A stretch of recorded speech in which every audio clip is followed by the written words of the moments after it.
Hi guys. මගේ channel එකට ඔයාලව සාදරයෙන් පිළිගන්නවා. මේක මගේ channel එකට දාන පළවෙනි වීඩියෝ එක. අපි බලමු අද හරියටම බටර් කේක් එකක් හදාගන්නේ කොහොමද කියලා.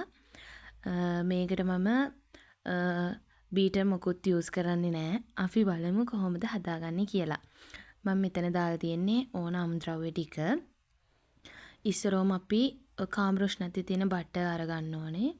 ඊට පස්සේ බිත්තර, පාන් පිටි, ආය සීනි මම මෙතන සීනි කුඩු කරලා අරගෙන තියෙන්නේ. ආය ඔයාලට ගන්න පුළුවන් ෆ්‍රෙෂ් මිල්ක් හරි පිටිකිරි දිය කරලා හරි බේකින් පවුඩර් අරගන්න. ඊසේ කේක් ට්‍රේ එක මේ වගේ ඉස්සෙල්ලම හදාගන්න. ඊට පස්සේ ඔයාලා ගන්න බටර් ටික හොඳට අපි ක්‍රීම් එකක් ගානට වෙනකම්ම බීට් කරගන්න ඕනේ හොඳට. ඊට පස්සේ ඒක ක්‍රීම් එකක් ගානට ආවට පස්සේ තමයි අපි sugar ටික ඒකට දාගන්න ඕනේ. ඒ sugar ටික දාලා අපි හොඳට ඒක අර බටර් එකත් එක්ක mix කරගන්න ඕනේ. ඔයාලා සීනි කැට පිටින් ගන්නවා නම් භාගයක් විතර දිය වෙනකන් හොඳට මේක whisk එකෙන් කලවම් කරගන්න. ඔයාලට blend කරලා ගන්නවා නම් ලේසියෙන්ම මේක කලවම් කරගන්න පුළුවන්. ඒ වගේ විනාඩි 2ක් 3ක් අපි sugar දාලා අරක බටර් එකත් එක්ක හොඳට mix කරගන්න ඕනේ. මේ පෙන්නන විදිහට. ඒක හොඳට mix කරගත්තට පස්සේ අපි මේකට බිත්තර දාගන්න ඕනේ එකින් එකට. මම මෙතනදී බිත්තර වලට දාලා තියෙන්නේ වැනිලා. මම වැනිලා තේ හැන්දක් විතර බිත්තර එකටම mix කරලා තමයි අරගෙන තියෙන්නේ. ඔයගලන්ට පුළුවන් ඔයගල කැමති නම් වැනිලා කිරි එකට mix කරගන්නත් පුළුවන්. නැත්තම් එහෙම බිත්තර එකට mix කරලා දාන්නත් පුළුවන්.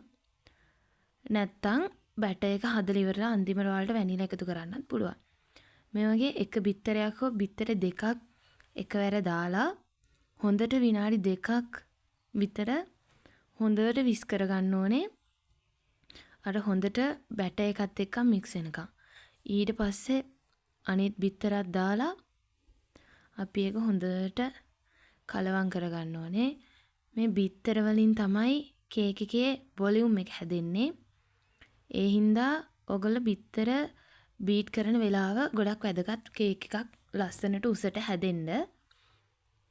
ඔයාලා බිත්තර ගද්දි කිලෝ එකේ කේක් එක ගන්නම් බඩ ග්‍රෑම් 250ක් විතර එන විදිහට බිත්තර 5ක් තමයි සාමාන්‍යයෙන් ගන්නෙ. ඔයාලා ඒක කිරලා ඒ බර එන විදිහට බිත්තර ටික අරගෙන ඒක හොඳට මේව කරලා බැටර් එකට දාගන්න ඕනේ. දැන් මේ විදිහට අපි බිත්තර ඔක්කොම ටික බැටර් එකට දාලා හොඳට වික්ස් කරගන්න ඕනේ. මේ පොඩ වික්ස් කරගද්දී පොඩ වේගෙන් කරන්න ඕනේ. අර අපිට බීටර් එකක් යූස් කරන්න නැති හින්දා අර වොලියුම් එක ගන්න අපිට ටිකක් වේගෙන් Incoming voice call from this wicks කරගන්න ඕනේ.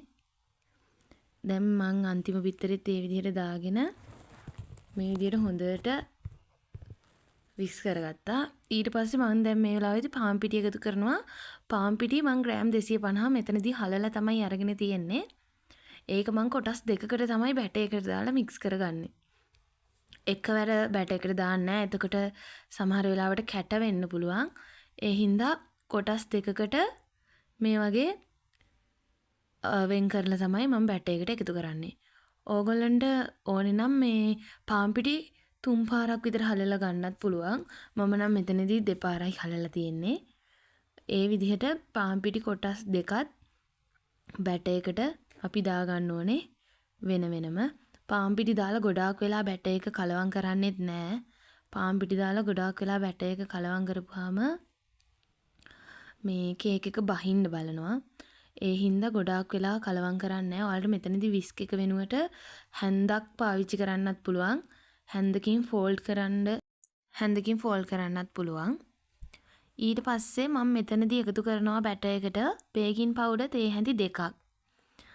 බේකින් පවුඩර් තේ හැඳි 2 ඔයාලට පිටියකට මික්ස් කරලාත් ගන්න පුළුවන්. නැත්නම් මේ වගේ පිටි දාලා මේ වගේ වෙනම දාන්නත් පුළුවන්. ඒකල බේකින් පවුඩර් ටික හොඳට බැටර් එකත් එක්ක මික්ස් වෙන විදිහට ඊට පස්සේ මම කලවම් කරගන්නවා. ඒක හොඳට කලවම් වුණාට පස්සේ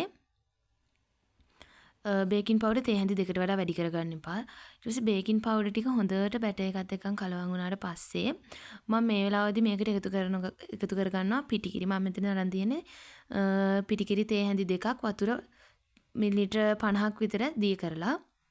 ඒක මම මේ වෙලාවේදී දාලා බැටර් එකත් එක්ක ඒකත් හොඳට මික්ස් කරගන්නවා.